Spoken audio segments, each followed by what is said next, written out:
आखिर इसरो से इतनी बड़ी संख्या में वैज्ञानिक इस्तीफा क्यों दे रहे हैं और इस कारण इस्तीफा स्वीकार करने के नियम भी बदले गए हैं।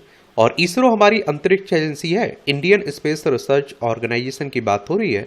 इसकी स्थापना 15 अगस्त 1969 में हुई थी। बेंगलोर कर्नाटक में इसका हेडक्वार्टर देखने को मिलेगा। देखिए हमारा प्यारा भारत है, ये आप देखिए कर्नाटक है, इसकी राजधानी बेंगलोर देखने को मिल जाएगी। देश के स्पेस स्टार्टअप्स का बढ़ता असर अब भारतीय अंतरिक्ष अनुसंधान संगठन यानी इसरो तक पहुंच गया है। स्टार्टअप सेक्टर ने देश में कई क्षेत्रों में नए मानक स्थापित किए हैं, लेकिन अब इसने प्रतिष्ठित भारतीय अंतरिक्ष अनुसंधान संगठन इसरो को भी झकझोर दिया है। अब अंतरिक्ष विभाग ने अपने वैज्ञानिकों के इस्तीफे स्वीकार करने के नियमों में बदलाव भी किया है। इसकी वजह यह बताई जा रही है कि पिछले एक साल में अनुमानित 100 से 120 वैज्ञानिक इसरो छोड़कर स्पेस स्टार्टअप से जुड़ गए हैं। केंद्र सरकार के इस विभाग ने एक ऑफिस मेमोरेंडम में कहा कि उसने गगनयान और अन्य अहम मिशनों या फिर परियोजनाओं से जुड़े ग्रुप ए के वैज्ञानिकों के अलावा तकनीकी कर्मियों की स्वैच्छिक सेवानिवृत्ति VRS और इस्तीफे के अनुरोध को अब सामान्य प्रक्रिया के तहत स्वीकार नहीं करने का फैसला किया है। यानी इसरो के अलग अलग केंद्रों के निदेशकों या प्रमुखों के पास इस्तीफा स्वीकार करने का अधिकार अब नहीं रहेगा। विभाग ने कहा कि साइंटिस्ट, इंजीनियर, SG रैंक से नीचे के अधिकारियों के मामले में भी संबंधित केंद्रों के निदेशक या यूनिट हेड अपनी स्पष्ट सिफारिशों के साथ प्रस्ताव विभाग को भेजेंगे, जहां अंतिम फैसला लिया जाएगा। स्वैच्छिक सेवानिवृत्ति लेने वालों में विक्रम साराभाई अंतरिक्ष केंद्र के लॉन्च व्हीकल मार्क 3 LVM-3 परियोजना के निदेशक विक्टर जोसेफ भी शामिल हैं। बताया जाता है कि इसरो के सभी केंद्रों में से UR राव सैटेलाइट सेंटर ने अपने 14,600 वैज्ञानिकों और तकनीकी कर्मचारियों में सबसे अधिक वैज्ञानिक खोए हैं। भारत की प्रमुख अंतरिक्ष प्रौद्योगिकी संस्था के इस फैसले ने अंतरिक्ष विज्ञानियों के बीच बहस छेड़ दी कि स्टार्टअप्स के जरिए स्पेस सेक्टर मजबूत कैसे होगा और क्या इस तरह प्रभावशाली वैज्ञानिकों को दूसरे संस्थानों की ओर से आकर्षित किया जाना उचित है। क्या सरकारी नीति बदल गई, ये भी सवाल आ रहा है। इसरो के पूर्व अध्यक्ष जी माधवन नायर का कहना है कि यह स्थिति IT क्रांति के दौरान पैदा हुई थी और यह उसी का दोहराव है। उन्होंने आप देखते हैं कहा है इस तरह की प्रक्रिया इसरो की गतिविधियों पर गंभीर असर डाल सकती है। उन्होंने कहा कि मेरा मानना है कि इस तरह प्रतिभाओं को दूसरे संस्थानों में जाना नहीं होना चाहिए और इस इंडस्ट्री को बढ़ने का पूरा अधिकार है, लेकिन उन्हें अपने लोगों की भर्ती और ट्रेनिंग खुद करना चाहिए, ना कि इसरो जैसी स्थापित संस्थाओं से अनुभवी पेशेवरों को ले जाना चाहिए। हालांकि इसरो के पूर्व वैज्ञानिक सचिव PG दिवाकर इसरो छोड़ने वाले वैज्ञानिकों की संख्या से हैरान नहीं है। उनका मानना है कि पहले इसरो बड़ी संख्या में अर्थ ऑब्जर्वेशन और कम्युनिकेशन सैटेलाइट लॉन्च करता था, लेकिन आज अर्थ ऑब्जर्वेशन सैटेलाइट की कमी है। दिवाकर कहते हैं कि सरकार की पूरी नीति बदल गई। पहले सरकार इसरो को रिसोर्स सेट, कार्टोसैट और ओशन सेट जैसी परियोजनाओं के लिए पैसे देती थी। इसरो सामाजिक हित में ये सैटेलाइट बनाता था, लेकिन अब सरकार ने अलग अलग मंत्रालयों से कहा कि वे अपनी जरूरत के अनुसार अपने सैटेलाइट खुद लॉन्च करें।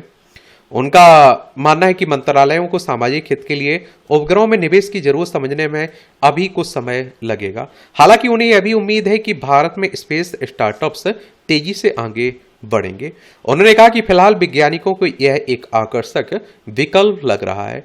निजी सेक्टर में वैज्ञानिक इसरो वाला काम कर पाएंगे, लेकिन सवाल यह है कि क्या स्टार्टअप्स में वैज्ञानिकों को वैसा वैज्ञानिक विकास मिलेगा जैसा इसरो जैसी संस्था में मिलता है।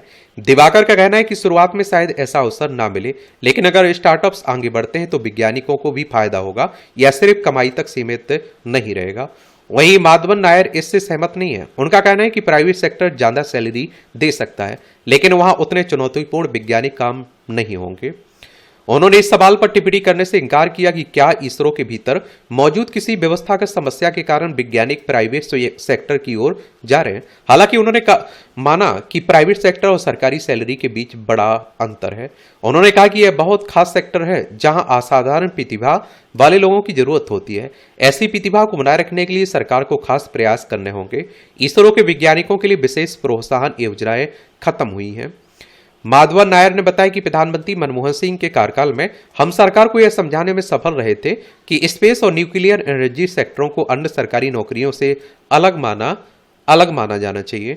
इसके बाद परफॉर्मेंस आधारित प्रोत्साहन योजना, नगद इनाम योजना और स्पेशल सैलरी वृद्धि जैसी कई योजनाएं शुरू की गई थी। उन्होंने कहा कि समय के साथ इनमें से कई योजनाएं धीरे धीरे वापस ले ली गई हैं। और नायर ने कहा कि इन फैसलों को लेने वाले कुछ लोग शायद अंतरिक्ष प्रौद्योगिकी की जटिलताओं और उसकी मांगों को पूरी तरह नहीं समझते हैं। स्पेस स्टार्टअप्स का विस्तार। एक समय था जब ISRO communication satellite, earth observation satellite बनाने के साथ साथ चंद्रयान और मंगलयान जैसे मिशन भी संचालित कर रहा था। दिवाकर कहते हैं कि आज तस्वीर बदल चुकी है।